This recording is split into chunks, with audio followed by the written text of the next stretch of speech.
लाखादूर तालुक्यातील विविध घरकुल योजनेअंतर्गत 5 ब्रासपर्यंत मोफत वाळू स्थानिक रहिवाशांना घरच्या कामासाठी तसंच ग्रामपंचायत क्षेत्रातील शासकीय बांधकामासाठी मौजा सोनी अंतरगाव दिघोरी मोठी डांबेविर्ली आथली आसोला विहीरगाव आणि लाखादूर असे 8 रेती घाट उपलब्ध करून देण्यात आलेत।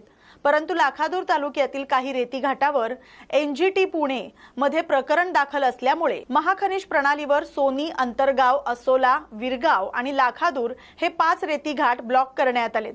आजपासून तालुक्यातील सर्व घरकुल लाभार्थ्यांसाठी लाखादूर तहसील कार्यालयामार्फत फक्त मौजा आथली डांबेविर्ली आणि दिघोरी मोठी या 3च रेती घाटातून मोफत वाळू वाटप करण्यात येईल असं जिल्हाधिकाऱ्यांनी सांगितलंय।